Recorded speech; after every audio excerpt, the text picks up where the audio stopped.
12절 말씀 봅시다. 그가 이르되 당신의 하나님 여호와께서 살아계심을 두고 맹세하노니 나는 떡이 없고 다만 통에 가루 한 웅큼과 병에 기름 조금 뿐이라.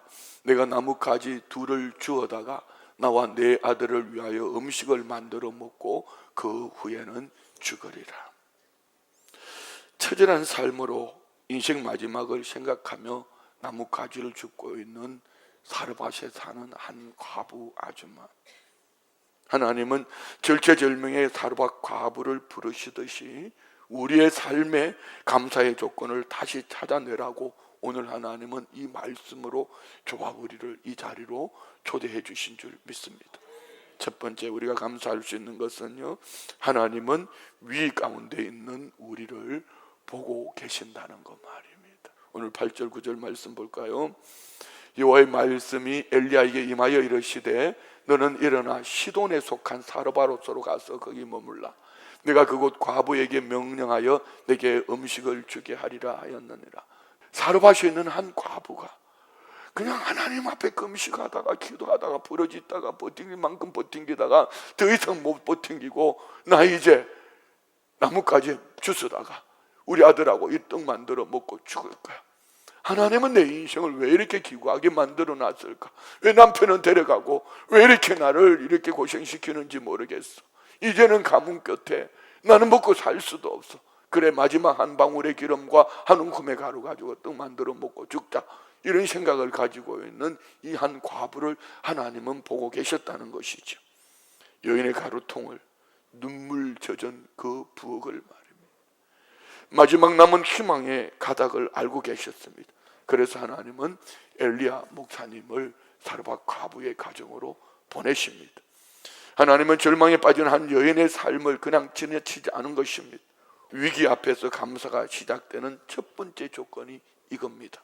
하나님이 먼저 보고 계신다는 사실을 우리가 기억하셔야 합니다. 두 번째는요, 절망과 감사 사이에 하나님은 항상 우리의 믿음을 세워주시거나 우리를 견고케 하실 때는 중보자를 보내주시더라. 10절 11절 말씀 봅시다. 그가 일어나 사르밧으로 가서 성문에 이를 때에 한 과부가 그곳에서 나뭇가지를 줍는지라. 이에 불러 이르되 청하건 그릇에 물을 조금 가져다가 내가 마시게 하라. 그가 가지러 갈 때 엘리야가 그를 불러 이르되 청하건대 내 손에 떡 한 조각을 내게로 가져와라. 엘리야 선지자가 하나님의 말씀대로 순종하여 사르밧으로 갔습니다. 그 가뭄에 물은 쉬웠을까요? 몇 년째 가뭄인데 한 방울의 기름으로 떡 한 조각 만들어 먹고 죽겠다는 이 여인이 그까지 가져오라 그러니까 물 들어가다 말고 엘리야 가슴에 북받치고 있는 그대로 막 쏟아붓습니다. 하나님이 보내신 엘리야는 과부에게 마지막 떡을 빼앗으려는 사람이 아니라 하나님의 약속을 연결하는 하나님 편에서는 중보자로 하나님이 보내신 것이죠. 무슨 얘기냐면은 절체절명의 위기 가운데 있는 이 여인을 감사할 수밖에 없는 삶으로 곧 죽음을 바라보고 있는 이 여인에게 하나님과의 그 거리가 점점 멀어져 가고 있는 여인의 중심 속에 한 중보자를 세우고 그를 감사의 조건으로 만들어 갈 뿐 아니라 하나님 앞에 감사하고 찬송하며 살아갈 수 있도록 만들어가는 중보자로 하나님은 엘리야를 보냈다는 말씀입니다. 자, 12절부터 13절 말씀 볼까요? 그가 이르되 당신의 하나님 여호와께서 살아계심을 두고 맹세하노니 나는 떡이 없고 다만 통에 가루 한 움큼과 병에 기름 조금뿐이라. 나뭇가지 둘을 주어다가 나와 내 아들을 위하여 음식을 만들어 먹고 그 후에는 죽으리라. 참 한많은 삶이지요. 다음 절 13절은 이렇게 말합니다. 엘리야가 그에게 이르되 두려워하지 말고 가서 내 말대로 하려니와 먼저로 그것으로 나를 위하여 작은 떡 한 개를 만들어 내게로 가져오고 그 후에 너와 내 아들을 위하여 만들라. 이거 여러분, 저는 처음에 이 말씀을 읽을 때 이거 벼룩의 간 빼먹는 소리 아닙니까? 사실 목사는 초기에 착한 목사의 컴플렉스에 걸려 있었던 거죠. 근데 어느 날 이 본문 앞에서 주님이 저를 혼내켜서요, 너 나보다 착하니? 내가 주고자 하는 거 네가 중간에서 가로채? 홍천에서 어느 날 이 말씀을 깨닫고 난 다음에 성도님들에게 선포했습니다. 나는 앞으로 착한 목사 안 될 거라고. 하나님 말씀 앞에 순종하는 그런 목사가 되겠다고. 하나님은 엘리야를 살리기 위해서 보냈다면 왜 하필 과부의 한 움큼의 가루와 한 방울의 기름을 빼앗아갈까요? 아니 엘리야 선지자를 살리기 위해서 보냈다면 왜 부잣집에 안 보내고 하필이면 이 사르밧 과부의 집으로 보냈을까요? 이왕 살리시려고 보내셨으면 살리는 것부터 하셔야지 뺏어 먹는 하나님이 어디 있냐고요. 하나님 나한테 이렇게 해주세요. 내가 할게요. 이렇게 해주시면 내가 이것도 하고 저것도 할게요. 이렇게 살고 싶은데 말입니다. 하나님은 그런 하나님이 아니라는 것이죠. 먼저 하나님은 믿음이 아니면 안 되는 하나님의 사람으로 우리의 믿음을 저울질을 해보시더라는 것입니다. 왜 하나님은 먼저 드리라고 하셨을까? 하나님은 마지막 남은 신앙의 공간을 열어 그 빈틈이 있는 그곳을 열어서 너 순종으로 이곳을 먼저 채워봐. 내 인생에 너 불평했지, 원망했지, 내 인생을 얼마나 차고 넘쳐나도록 내가 감사하도록 찬송할 수밖에 없도록 만들어주는지. 하나님은 중보자를 보내서 뭐 하십니까? 절체절명의 위기를 감사의 조건으로 바꾸는 그 중심 속에 네게 있는 것 먼저 내놔봐. 네 믿음 말이야. 네 믿음 먼저 내놔봐. 하나님이 과부를 시험한 것이 아닙니다. 과부에게 기적이 들어올 문을 열게 하시기 위하여서 하나님은 중재자를 보내시고 말씀하신 것이지요. 여러분, 우리도 가끔 이런 순간을 만납니다. 마음의 가루통이 바닥나고 기름병이 거의 굳어진 순간, 그때 하나님은 우리에게 말씀합니다. 네가 가진 작은 믿음이라도, 그 작은 순종이라도 내게 먼저 내놔봐. 감사의 조건은 풍성함이 아닙니다.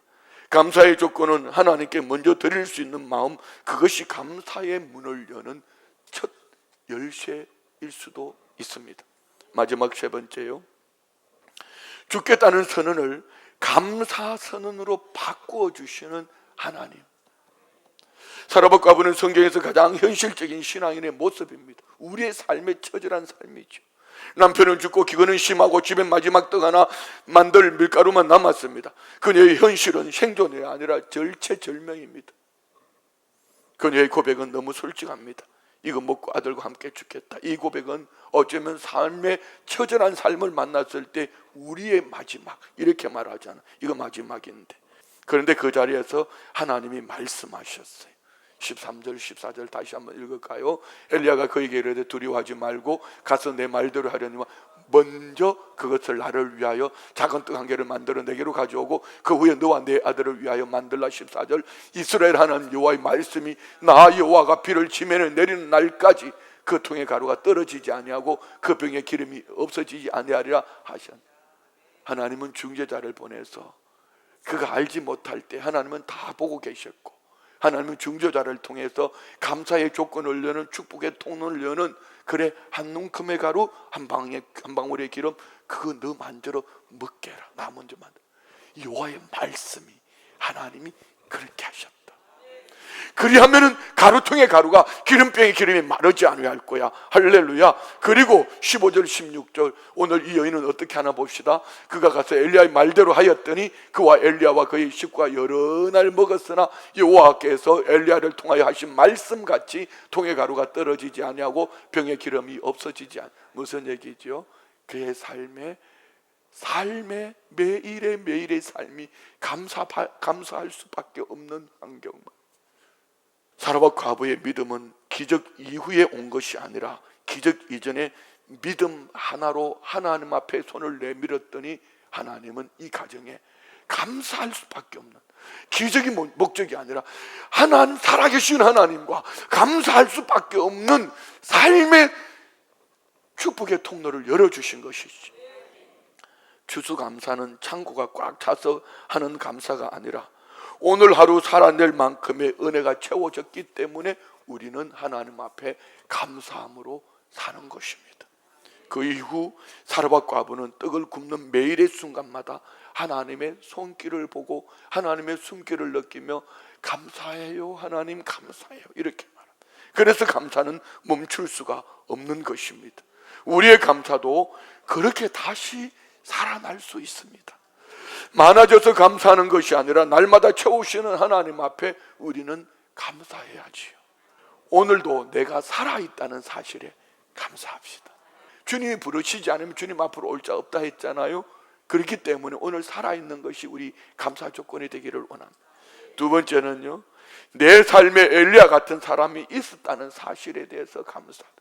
여러분에게 말씀으로 깨우쳐주고 주머니 열어주고 밥 먹자 하고 위로해주고, 여러분에게 엘리야처럼 중보자로 하나님의 마음의 감동을, 하나님의 마음으로 감동을 주는 누군가 있었다는 것에 대해서 감사합시다. 나를 찾아온 말씀, 나를 위해서 나는 알지 못하지만 금요 철야 시간에 1부, 2부 눈물로 기도해 주는 그 한 사람, 절망 속에 나를 붙잡아준 누군가가 내 인생의 엘리야였다는 것 말입니다. 세 번째는 가장 작은 순종이 오늘의 내가 되게 했다는 사실에 감사합니다. 포기하지 않았던 믿음, 눈물로 드린 기도 한 줄이 지금의 나를 만들어 주셨다, 이런 얘기입니다. 마지막 네 번째는 하나님은 아직도 내 가루통을 채우고 계신다는 사실. 우리 인생이 기적처럼 풍성해지지 않았어도 괜찮습니다. 오늘 내가 이만큼 버티고 있다는 것은 하나님의 은혜의 가루통이 마르지 않고 하나님의 은혜의 기름병의 기름이 마르지 않았기 때문인 줄 믿습니다.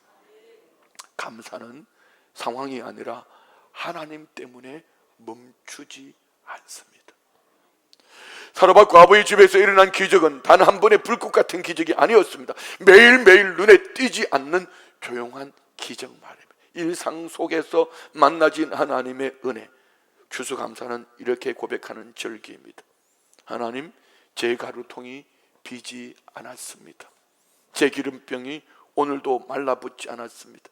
그래서 감사는 멈추지 않습니다.